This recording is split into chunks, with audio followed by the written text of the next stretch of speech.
এটি এভাবে চলতে পারে না। হ্যাঁ, এবং এটি আসলে আমরাও চাচ্ছি না, এটি কারোর জন্যই কাম্য না। বাট এই বিষয়গুলোর প্রতি অনেকেরই উৎসাহ আছে, অনেকে স্বচ্ছতা চাচ্ছেন, অনেকে বন্টন সুষম হয় কিনা সেটি চাচ্ছেন। এই দাবি যেটি এটি গণদাবিতে পরিণত হয়েছে। আমরা চেষ্টা করব যে সকলের সাথে কথা বলে জনগণ যে চাচ্ছে, মানুষের যে প্রত্যাশা, সেই প্রত্যাশা অনুযায়ী আমরা একটা চমৎকার সমাধান এবং রূপরেখা হবে ইনশাআল্লাহ। এখন যে প্রক্রিয়াটি পরিচালিত হচ্ছে এটি একটি স্থায়ী সমাধান না। আপনি ট্যাক্স সিলগালা করে দিচ্ছেন, আমাদের উপস্থিতিতে, প্রশাসনের উপস্থিতিতে সেই টাকাগুলো এখানে প্রকাশ্যে গোনা হচ্ছে। এই টাকাগুলো কিন্তু জেলা প্রশাসকের অ্যাকাউন্টেই জমা হবে, যেভাবে বিগত দিনে এটি গণনা করে জেলা প্রশাসকের অ্যাকাউন্টে জমা দেওয়া হয়েছিল। বাট এই টাকাগুলো কিভাবে বন্টন হবে? এখানে ধরেন আপনি অনেক এমপ্লয়ি আছে, হ্যাঁ, অনেক এমপ্লয়ি আছে যারা এখানে চাকরি করেন, তাদের বেতনের একটা ব্যাপার আছে। এখানে একটা নোংরখানা আছে, যারা এখানে প্রতিদিন খাবারের ব্যবস্থা থাকে 3 বেলা সম্ভবত।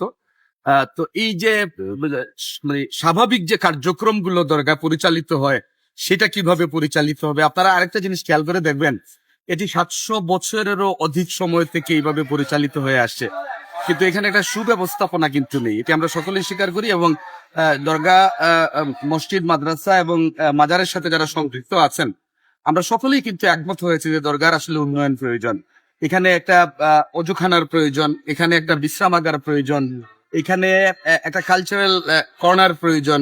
এখানে শাহজালাল রহমতুল্লাহ আলাহির ব্যবহৃত যে জিনিসগুলো আছে, এটি দেখার জন্য দর্শনার্থীরা আসেন, কিন্তু সেইভাবে সুব্যবস্থাপনা না থাকার কারণে তারা দেখতে পাচ্ছেন না। আমরা এরকম হতে পারে যে এখানে একটা চমৎকার কর্নার থাকবে, যেখানে আমার শাহজালাল রহমতুল্লাহ আলাহির ব্যবহৃত জিনিসপত্রগুলো রাখা হবে দর্শনার্থীদের জন্য। 700 বছর থেকে কিন্তু অনেকেই অনেক তথ্য দিয়ে অনেক বই রচনা করেছেন, কিন্তু সেখানে এই বইগুলো কিন্তু কোথাও আছে অথবা গেলে পাওয়া যাবে এরকম কোনো তথ্য এখানে নেই। যারা আসেন তারা এই তথ্যগুলো জানতে চান যে উনি কিভাবে সিলেটে যুদ্ধ করেছেন, বিজয় অর্জিত হয়েছিল, উনার সময় থেকে বিগত দিনগুলো কিভাবে পরিচালিত হয়েছে। এগুলো অনেকেই অনেক তথ্য দিয়ে বই লিখেছেন, সেটি সংরক্ষণের জন্য একটি উন্নত মানের গ্রন্থাগার এখানে হতে পারে। এখানে গাড়ি পার্কিং এর কোনো ব্যবস্থা নেই, সেই গাড়ি পার্কিং এর ব্যবস্থা হতে পারে। আপনারা আরেকটা জিনিস খেয়াল করে দেখবেন যে এখানে একটা মাদ্রাসা আছে, সেই মাদ্রাসার যে শিক্ষার্থীরা আছে তাদের জীবনমান উন্নয়নের জন্য, তাদের মানে প্রতিদিনকার যে খাদ্য এবং অন্যান্য আনুষঙ্গিক যে বিষয়গুলো আছে, এটি কিভাবে আরো উন্নত করা যায়, তাদেরকে সাপোর্ট দেওয়া যায়, এই বিষয়গুলো কিন্তু আমাদের পরিকল্পনার মধ্যে আছে। তো আমরা আশা করছি যে আগামী 1 সপ্তাহের মধ্যেই আমরা এই দরগা এবং মসজিদ, মাদ্রাসা কেন্দ্রিক যে বিষয়গুলো নিয়ে আমরা ইতিমধ্যে আলোচনা করেছি, সেটা আপনাদের মাধ্যমে আমরা দেশবাসীকে জানিয়ে দিতে পারবো। গণনা আজকে 16 দিন হচ্ছে। হ্যাঁ, শুক্রবার যদি আমরা 15 দিন ধরি, তাহলে আজকে শনিবার 16 তারিখ, 16 দিন হচ্ছে আজকে। এই 16 দিনে প্রতিটি ডেক থেকে আলাদা আলাদা ভাবে আমরা টাকাগুলো আপনাদের সকলের উপস্থিতিতে উত্তোলন করে বস্তাতে ভরে এখানে প্রকাশ্যে কিন্তু গণনা হচ্ছে। আমরা হয়তো আরো একবার গুনতে পারবো, কিন্তু এটা তো কন্টিনিউ করা যাবে না, এবং এটা কোনো প্রক্রিয়া হতে পারে।